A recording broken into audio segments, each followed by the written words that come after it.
It's good. It's good to have to be in a close game and try to grind something out. Play the free throw game and just execute different things on both sides of the ball. That's a good team. We knew that was going to be much different than the first game. They took Oregon down kind of to the wire, and so it was good for our guys to be in a situation like that. So happy we got the win though. Open for questions. You had stretches in the second half. You were sub 50% on free throws. That's something you're concerned about. Like, what's your thought there? Yeah, I mean, I am concerned about it. It's kind of been a common theme in some of these exhibition games. So, there's no real magic secret to it. You got to step up there and knock them down. I mean, we try to encourage our guys to shoot as many as they can. So, we'll just keep working at it. What do you attribute the causes of what allowed the UC Riverside to really get back into it when you guys had, I think, had 16, 17 points? Yeah, I mean, shot making, lapses defensively. I mean, they got some guys that can really put pressure on your defense. And so they weren't going to go away. It's a really well-coached team, and they just stayed the course, and maybe we got a little happy after that run we made. So, we got to be better there. It seemed like post play was working really well for you guys. Foose and Kaba had a nice night, and obviously Yegor kind of finding the guys. Just what was working so well between those two? Yeah, I mean, I thought it was a different game. Every game presents a different challenge. Their scheme is built around guarding a three-point line. That's why we only got 22 of them up. I wasn't happy with our shot selection across the board, but I was happy with Kaba and Foose. I think they combined for 27 points, 16 rebounds, and 3 blocks on an extremely efficient night from the field. So, to score 48 points in the paint collectively as a team, against anybody is a good number. So I just would have liked to have seen, some of our non-paint and non-rim attempts be, maybe extra passes and so forth that could have gotten us a couple more 3 attempts. It's a fairly experienced squad. They had 4 of their 5 stars back this year. Is it hard to compensate with? Is your team trying to get on the same page with those guys having all that experience playing together? I mean, it's definitely a strength of that team,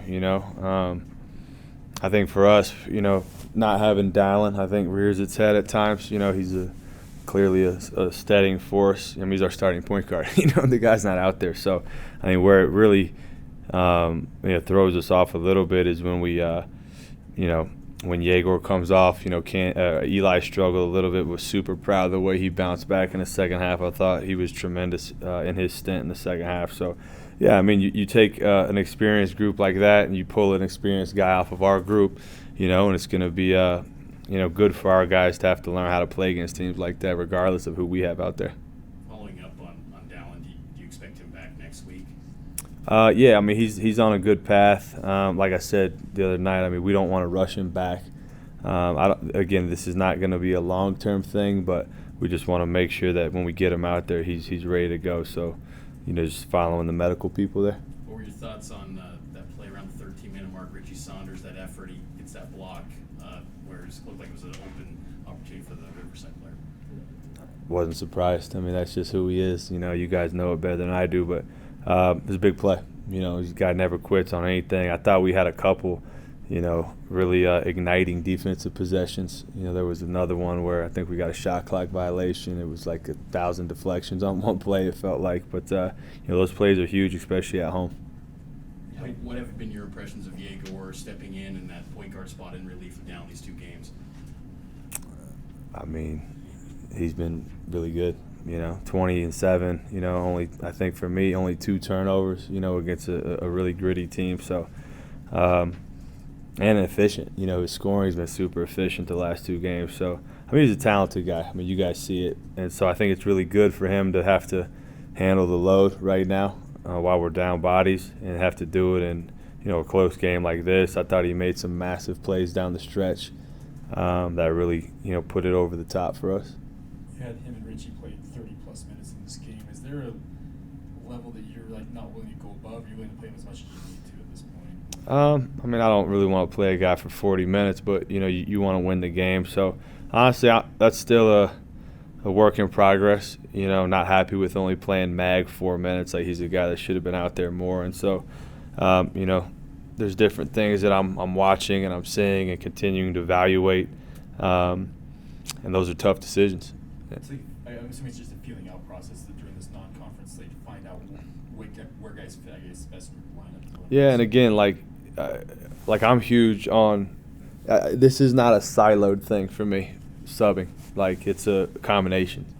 So, like, when Dallin is not in there, then it becomes tricky because do you have enough shooting? Do you want to play two non prolific threats from the 3-point line at the same time? How does that impact who's out there? So, there's a lot more that goes into it than just one guy's in, one guy's out. And that's something that I've always believed in, and just hope as we work through this process of playing all these teams that we can really fine tune what all those little, what's the right recipe. How'd you feel about Dawson's performance after a tough opening night, at least offensively, 8 points tonight? How'd you feel about his? Yeah, he came and he made that big three in the second half. I think I tried to use him more as almost a secondary ball handler as well. Early in the second half, that's why he was out there early.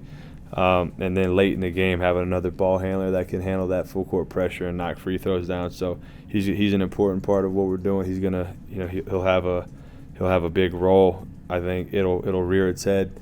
Maybe not every night, but it reared its head even in our exhibition schedule, where he was a guy that really helped us play extremely well in one of those games.